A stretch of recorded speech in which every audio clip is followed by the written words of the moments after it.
I smiled and said nothing. The oak room was warm with candlelight. My father was cutting his steak. My sister Vanessa was refilling her wine glass. 12 of us sat around the long table. My mother had ordered the filet mignon for everyone because it was their 40th anniversary. The folder was in my purse on the floor, right next to my left foot. If this story moves you at all, please take a second to subscribe to our channel. It really helps. Vanessa leaned back in her chair. She was wearing a red dress I'd never seen before. Probably new. Probably bought with money that wasn't hers.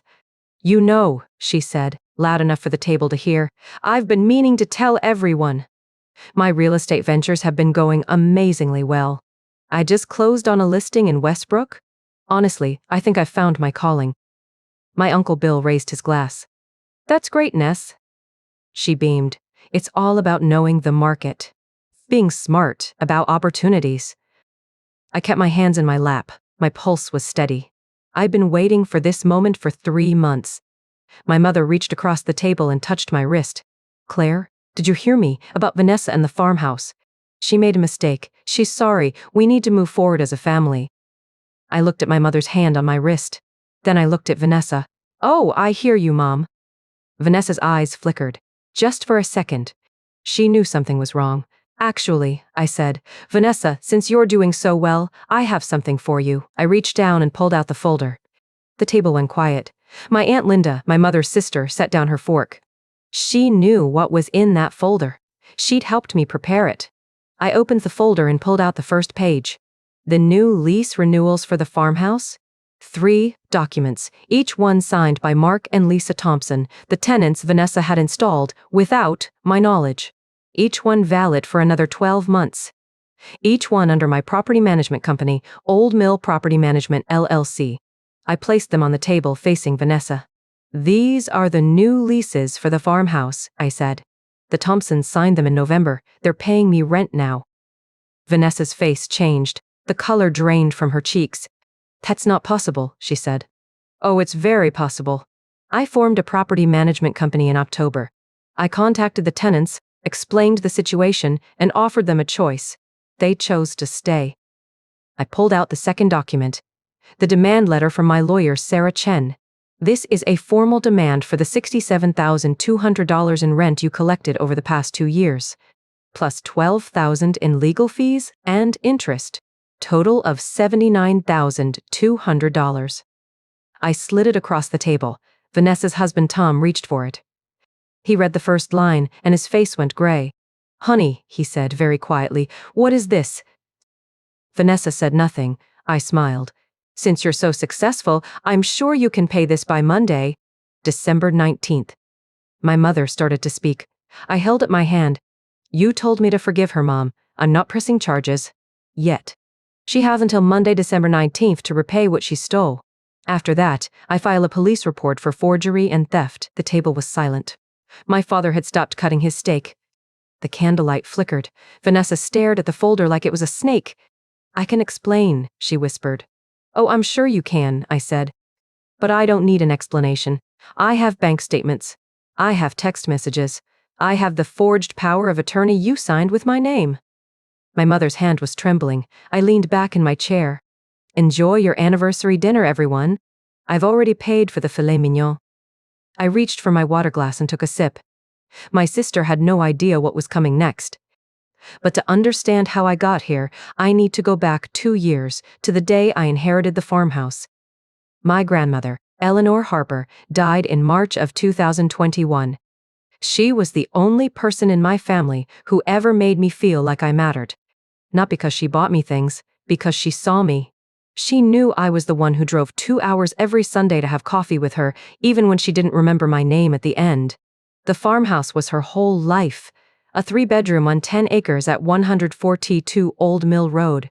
She raised 4 kids there. She gardened until her back gave out. She told me once that the soil on that land had more of her blood in it than her own veins. She left the farmhouse to me, not to Vanessa, not to my parents. Me. Aunt Linda was the executor, and she handed me the keys at the reading of the will. Your grandmother wanted you to have a place of your own, she said. Somewhere nobody could take from you. I didn't have a plan for the farmhouse. I was living in a one-bedroom apartment in the city, working as a graphic designer, paying rent like everyone else. The farmhouse needed work, new roof, new plumbing, new everything. I didn't have $40,000 sitting around to fix it up. So I locked the door and drove back to the city. I figured I'd save up, take my time, figure it out later. Vanessa called me the next week. "Hey, congrats on the house," she said. Her voice was warm, almost too warm. "Listen, I drive past Old Mill Road all the time for work. Why don't I keep an eye on the place for you? Make sure nobody breaks in. Squatters love empty houses." I said yes, because she was my sister, because I trusted her. For the next 14 months, she sent me updates. A photo of the front door, still locked. A photo of the mailbox, empty. A text that said, "All quiet at the farmhouse." I thanked her every time. I even offered to pay her for gas. She said, "Don't be silly." That's what sisters do. In June of 2022, I had a Friday off work. I decided to drive out to the farmhouse myself. Take some measurements. Maybe start planning the renovation. I packed a notebook and a measuring tape and a sandwich for the road. I turned onto Old Mill Road at 11,023 in the morning. The gravel crunched under my tires. The trees were thick and green. I rounded the bend and saw the farmhouse. There was a car in the driveway, a blue minivan. A child's bicycle was lying on its side in the grass. I pulled over and killed the engine. I sat there for a moment, staring. The front door was open. A woman stepped onto the porch with a coffee mug in her hand. She was maybe 40, wearing jeans and a sweatshirt. She looked at me and waved. I waved back. My heart was pounding, but my face was calm. I got out of the car. "Hi," I said. "Sorry to bother you. I used to live in this area. I was just driving by." The woman smiled. "No problem. Can I help you with something?" "Actually," I said, "I've always loved this house. Is the owner thinking about selling?" She laughed. "Oh no, we're just renting. We've been here almost a year now. The landlord is great." Almost a year. I did the math in my head. March 2021 to June 2022. That was more than a year of rent. "Oh, nice," I said. "Do you mind if I take a look at the property? I'm a graphic designer, but I've always wanted to get into real estate. Just curious about the layout?" She hesitated, then she shrugged. "Sure. Come on in." I followed her inside. The house smelled like fresh bread and laundry. The kitchen was updated, new countertops, new appliances. The living room had a couch and a television and toys scattered on the floor. A little boy ran past me laughing. "I'm Lisa," the woman said. "My husband Mark is at work. The kids are home for summer." "Nice to meet you, Lisa." I was scanning the room, looking for anything. A lease, a letter, a name. On the kitchen counter next to a bowl of apples was a folded piece of paper. I saw the word L.E. Yace printed at the top in bold letters. "I love what you've done with the kitchen," I said, stepping closer. "Did the landlord renovate before you moved in?" Lisa nodded. "Yeah, they painted everything, put in new floors. It was a mess when we first saw it, but they fixed it up quick." I leaned over the counter, pretending to look at the backsplash. My eyes locked onto the lease. The signature line was filled in, "Jenna Carter." Above it, the landlord box had a mailing address. A P.O. box in the next town over. I memorized the number. "Is this granite?" I asked, touching the counter. "I think so," Lisa said. "I don't really know." I smiled. "Well, it's beautiful. Thanks for showing me around." I took 4 photos with my phone while she wasn't looking. The lease, the kitchen, the living room, the front door with the new locks. Then I thanked her again and walked back to my car. I sat in the driver's seat for a long minute. My hands were shaking, but my voice was steady when I called my Aunt Linda. "Aunt Linda," I said, "I need a private investigator. You know anyone?" There was a pause. "Why, honey?"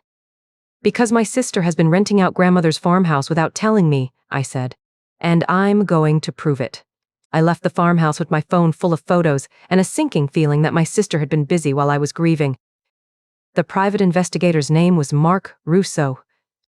He was a wiry man in his 50s with gray hair and the kind of quiet that made you trust him immediately.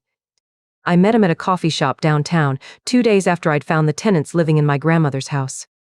I slid my phone across the table. There are 4 photos. The lease is signed by someone named Jenna Carter. But my sister Vanessa is the real estate agent in the family. She offered to watch the property. Mark didn't touch the phone. You think she's involved? I know she is, I said. I just can't prove it yet. He nodded and picked up my phone. He studied the photo of the lease for a long time. Then, he zoomed in on the mailing address, a P.O. box in the next town over. Give me a month, he said. I hired him in July 2022, and all through that month he ran down county records, bank registrations, and phone numbers. I didn't push. There are things you can't rush when you need them done right. On a Tuesday morning in August, I was sitting at my kitchen table when Mark called. I remember the time because the clock on my microwave said 7:58.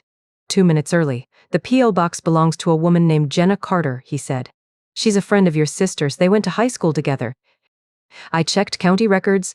Jenna Carter doesn't own any property, doesn't have a rental license, and has no rental history before your farmhouse. I waited. The rental payments, $2,800 per month, were deposited into a bank account at First Ohio Bank. He paused. The account was opened by your sister Vanessa Mitchell 6 months after your grandmother died. The deposits match the rental schedule exactly. I closed my eyes. You're sure?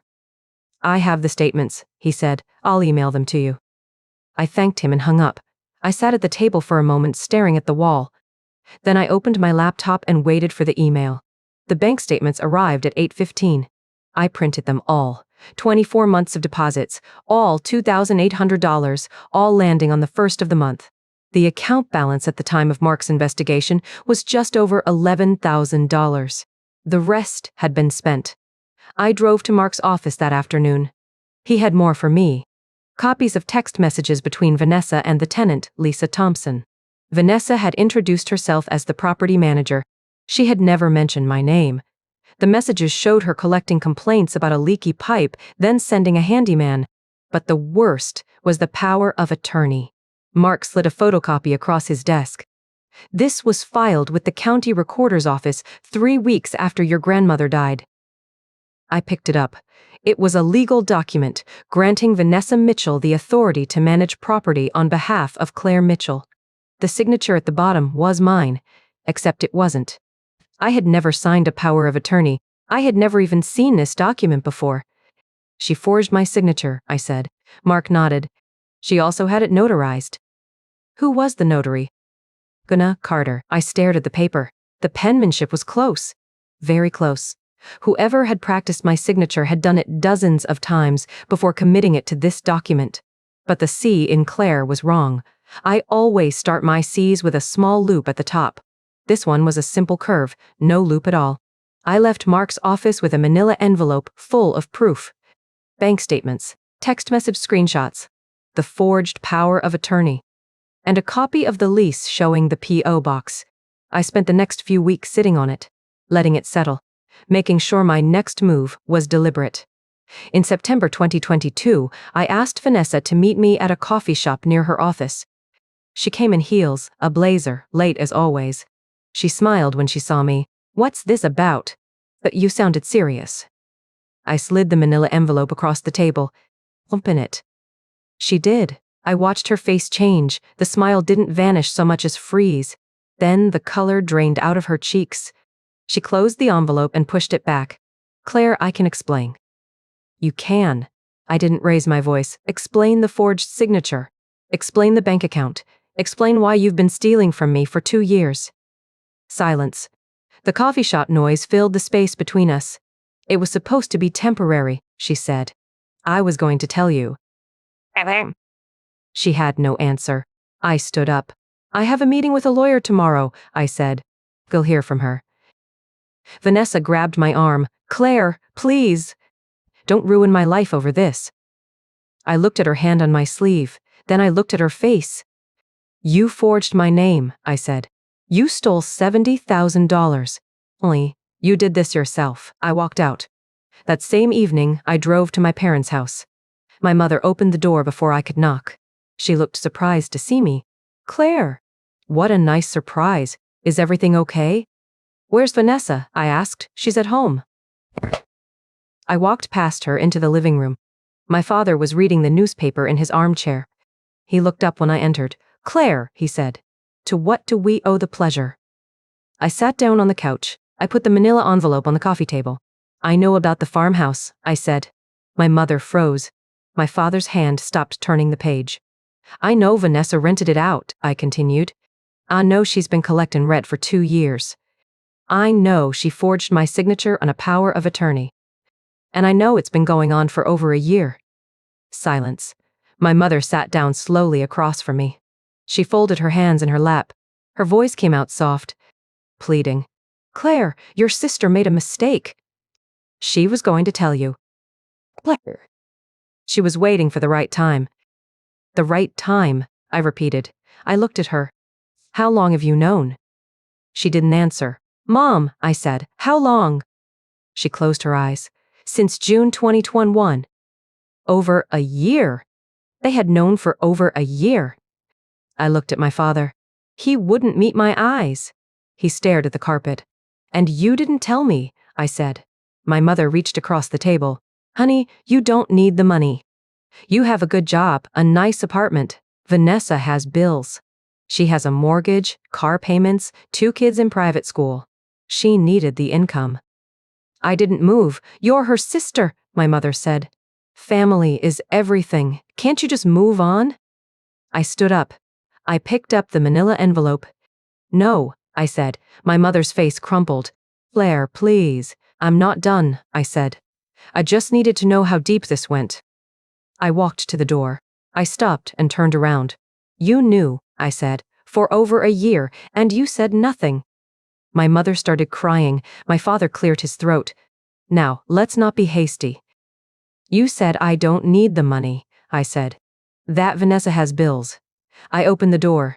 Well, Mom, so do I. The morning after Sarah Chen agreed to take my case, I woke up at 5:47 a.m.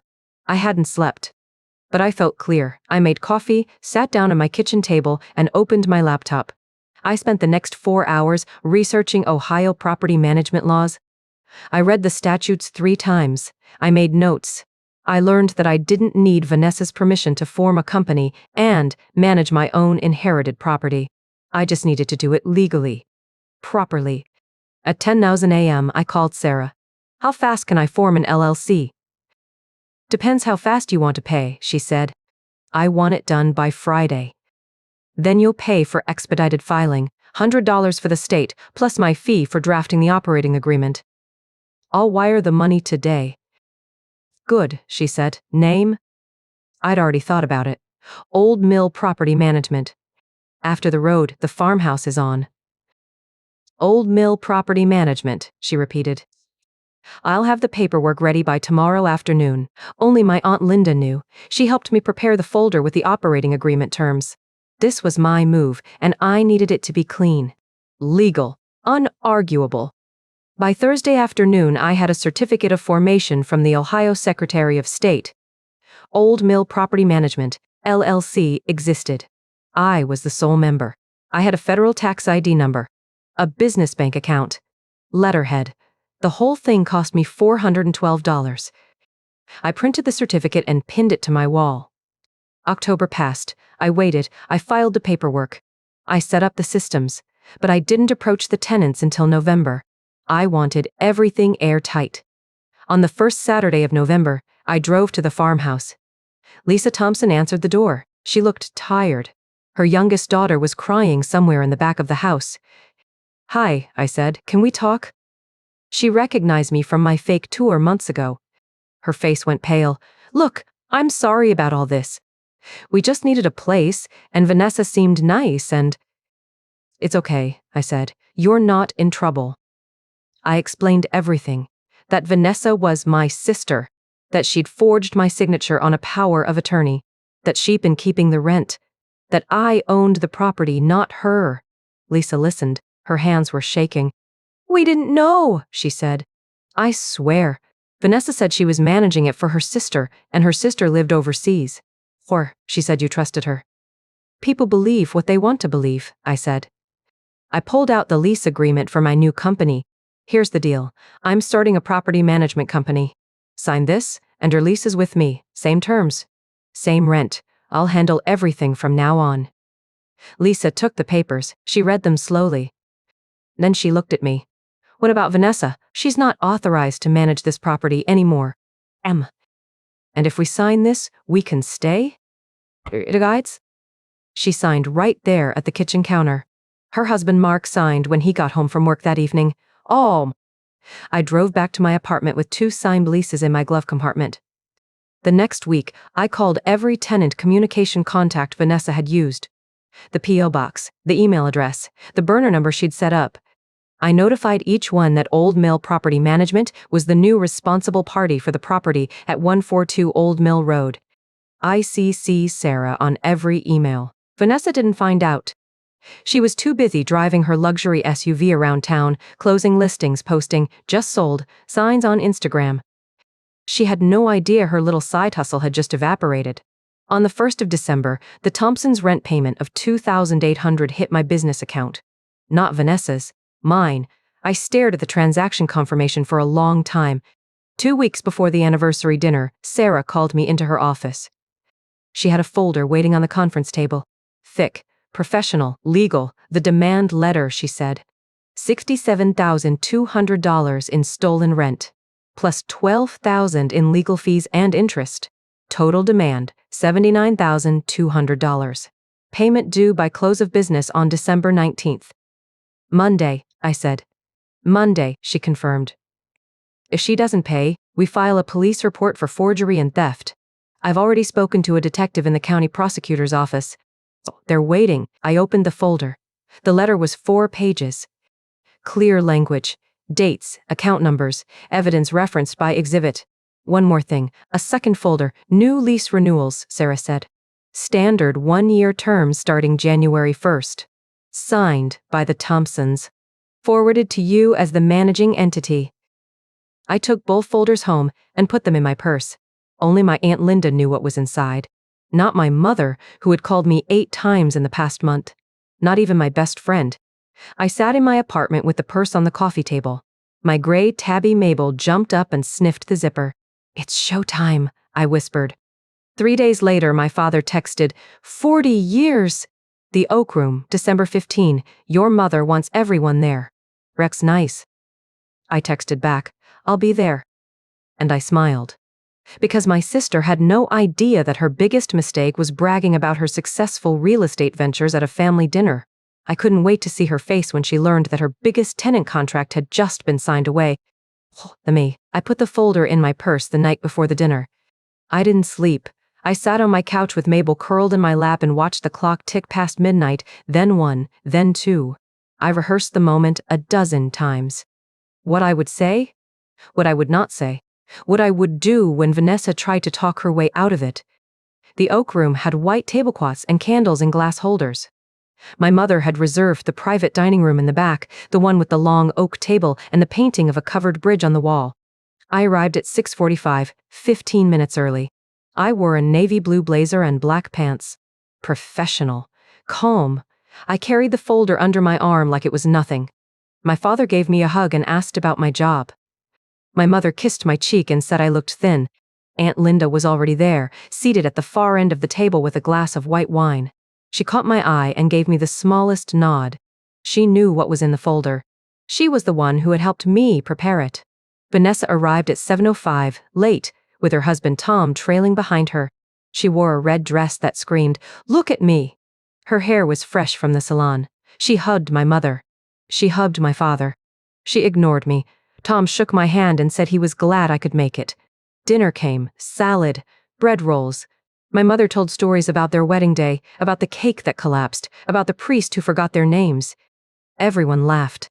I laughed too. I cut my filet mignon into small pieces and ate every bite because I was paying for dinner and I wanted to feel every dollar I spent. And then, after the plates were cleared, Vanessa stood up. She tapped her water glass with a fork. Ding, ding, ding. The table went quiet. I'd like to make a toast, she said, to my parents. 40 years of marriage. 40 years of showing us what love looks like. Everyone raised their glasses. I raised mine. I took a sip. And I have some news, Vanessa said, beaming. I closed on a listing in Westbrook today. A 6-bedroom colonial. My biggest deal yet. I just want to show you all that hard work pays off. That if you hustle, you can have it all. My mother clapped. My father nodded, proud. I set down my glass. I felt the weight of the folder in my lap. Vanessa looked at me. Claire, you should be proud of me. I know you never understood real estate, but this is what I do. This is who I am. The table went quiet again. Everyone watched me. I smiled. You know what, Vanessa? I am proud of you. You've been very busy. My mother beamed. She thought I was being nice. I reached under the table and brought up the folder. I brought you something, I said. A little anniversary gift. I stood up. I walked around the table. I placed the folder on the linen tablecloth in front of Vanessa and opened the cover, revealing the papers inside. The title read, Old Mill Property Management, Lease Renewals, and Demand Letter. Vanessa's eyes flicked to the words. Her smile didn't move, but her hand slowed as she reached for it. Look at that, I said. I pulled out the first page. The lease renewal signed by Mark and Lisa Thompson. I set it in front of her. I pulled out the second page. The lease renewal signed by me. I set it beside the first. I pulled out the demand letter from Sarah Chen. 10 pages of bank statements. Screenshots of her text messages with Lisa Thompson. The table watched her read. She went very still. Her face went pale, then red, then pale again. What is this? She said. Her voice was thin. That's the lease renewal for 142 Old Mill Road, I said. I formed a property management company in October. I contacted the tenants. They signed new leases under my company. The December payment already went to my account instead of yours, and starting January 1st, all renewals will continue under my company. My mother said, Claire, what are you doing? I didn't look at her. I kept my eyes on Vanessa. There's also a demand letter, I said, for the $67,200 you collected in rent over 2 years, plus $12,000 in legal fees and interest. Total owing $79,200. Due by close of business. Monday, December 19. Tom leaned over and looked at the pages. His face went gray. Vanessa, what is she talking about? Vanessa's hand was shaking. This is ridiculous. This is nothing. My friend Jenna signed that lease. Your friend Jenna notarized a forged power of attorney, I said. I have a copy of the lease and bank statements showing deposits into your personal account at First Ohio Bank. I have text messages between you and Lisa Thompson. I have everything. My mother stood up. Claire, stop it. Not here. Not now. Sit down, Mom, I said. My voice was flat. You knew. You both knew. You knew she forged my signature. You knew she stole from me, and you told me to forgive her. My father cleared his throat. Now, let's not be hasty. I turned to him. Did you know, Dad? He looked at the table. He looked at my mother. He said nothing. Vanessa closed the folder. She pushed it back toward me. You can't do this. This is absurd. Did you forget? I said. I inherited that farmhouse. Not you. Not Mom and Dad. Me, and you stole from me for 2 years. You changed the locks. You forged my name. You collected rent from a family with 2 children while I sat in my apartment thinking the house was empty. Tom stood up. He stepped away from Vanessa. He looked at her with an expression I had never seen on his face before. Horror. You told me she gave you permission. You told me she asked you to manage it. Vanessa reached for his arm. Tom, she did. She's lying. Don't, I said. Don't lie one more time in front of everyone you love. The room was silent. My mother looked like she might cry.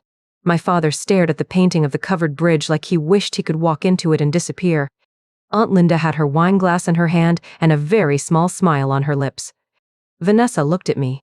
Her face was white. Her jaw was tight. She whispered, You can't do this. I picked up the folder. I already did, I said. You have until Monday. If the money is not in my account by close of business, I file a police report for forgery and theft. The district attorney will handle it from there. I looked at my mother. I looked at my father. I looked at Tom. I love you all, I said. But I am done being the one who forgives while everyone else takes. I walked out of the private dining room with the folder under my arm. I could hear my mother calling my name. I heard Vanessa start to cry. I heard Tom say, What have you done? I didn't stop. I walked past the hostess station. I walked past the Golden Oak Bar. I pushed open the heavy front door and stepped into the cold December air. My hands were steady, my heart was not, but I felt, for the first time in 2 years, like I could breathe. Monday evening came cold and gray. I sat at my kitchen table with a cup of coffee and watched the clock. December 19, close of business had passed at 5:01 p.m. that day, and no payment had come. No phone call from Vanessa. No apology. I had given her until that day. She had chosen to ignore it. So I did what I had to do. I called Sarah Chen first. She answered on the second ring. Did she pay? She asked. No, I said. Then we filed a report. I'll meet you at the station in an hour. I showered. I dressed in jeans and a black sweater. I put every piece of evidence into a new folder. Bank statements, text message screenshots, the forged power of attorney, copies of the lease, a timeline I had typed up at 2 a.m. when I couldn't sleep. The police station was a low brick building on Main Street. Sarah was waiting for me in the lobby. She wore a charcoal suit and carried a leather briefcase. She nodded once. Ready? We sat in a small interview room with a detective named Patricia Owens. She was in her 40s, with short gray hair and reading glasses on a chain. I slid the folder across the table. Detective Owens read through everything in silence. She studied the forged power of attorney. She looked at the bank statements. She read the text messages between Vanessa and Lisa Thompson. When she finished, she set the folder down and looked at me. This is thorough, she said. Most people don't come with this much documentation. I had time, I said. She asked me questions for an hour. How I discovered the rental, how long Vanessa had been collecting rent, whether I had confronted her, whether she had offered to pay. I answered every question the same way, calmly, with dates and dollar amounts. When we finished, Detective Owens stood up. I'll take this to the district attorney's office. Given the amount and the forgery, I expect they'll press charges. Sarah drove me home. She told me not to expect news quickly. The legal system moved slowly. I told her I understood, but the legal system surprised me. Just over 2 weeks later, on a Tuesday afternoon, my phone rang. It was Detective Owens. The DA filed charges this morning, she said.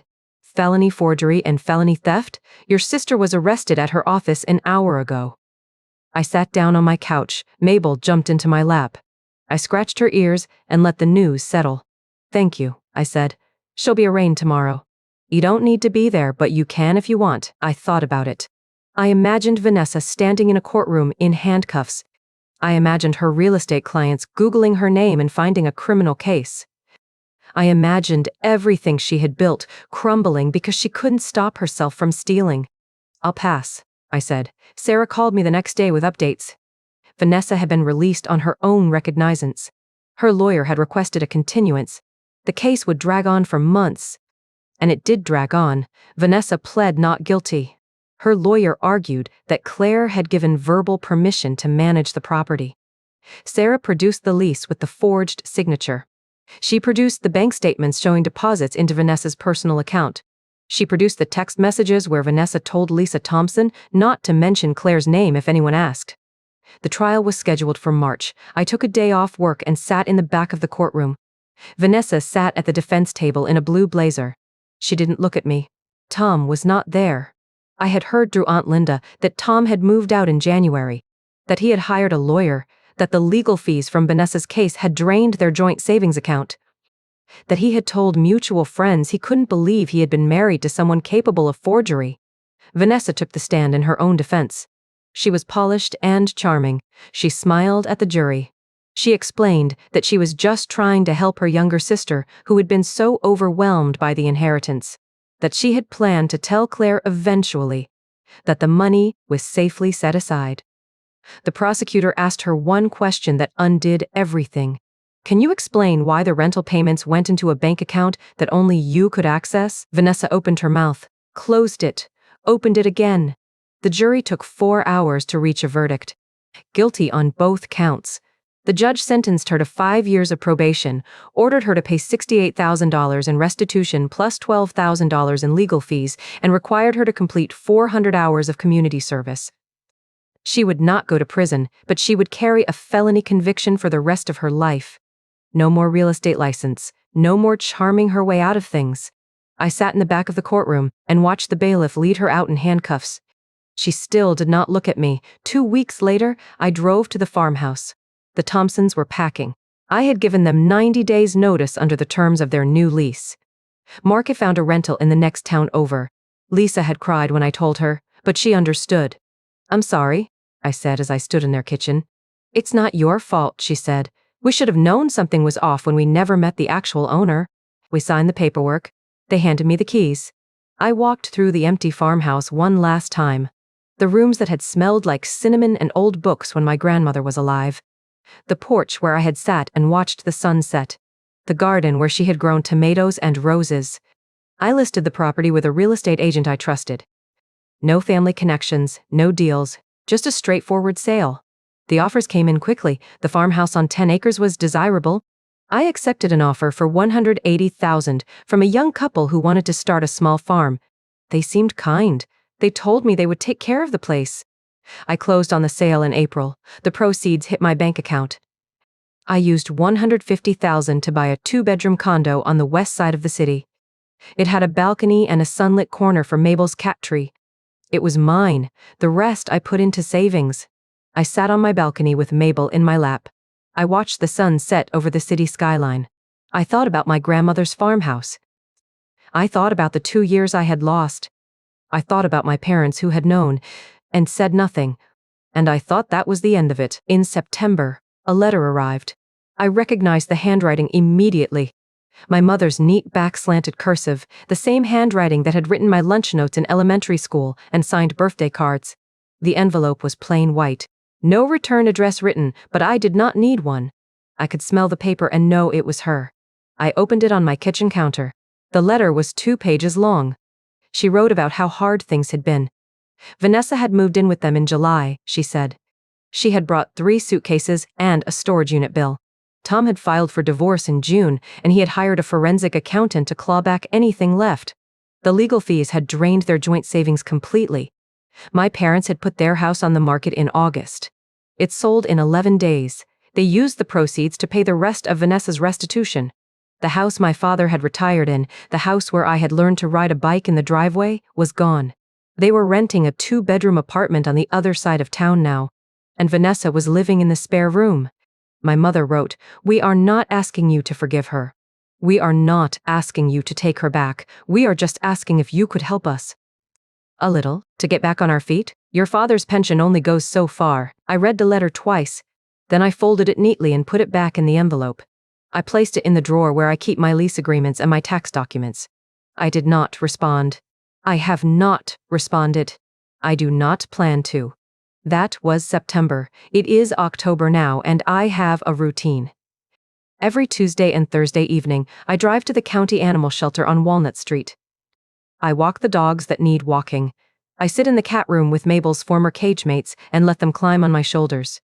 The shelter director, a woman named Diane who has a voice like gravel, told me I am one of her most reliable volunteers. She said that 3 times already. I do not know why that matters to me, but it does. Mabel sits by the window when I leave every morning. She is a gray tabby with green eyes and a habit of knocking pens off my desk. She cost me exactly $37 in adoption fees, and I paid them gladly. She has never stolen anything from me. I still drive past the farmhouse sometimes. Not often. Maybe once a month, when I am on that side of town. I slow down as I pass the mailbox at 102 Old Mill Road. The new owners put up a white fence. They painted the front door a different color. The oak tree in the front yard still looks the same, but the house does not feel like mine anymore. It feels like a house I used to know. That is all. I do not feel angry when I see it. I do not feel sad.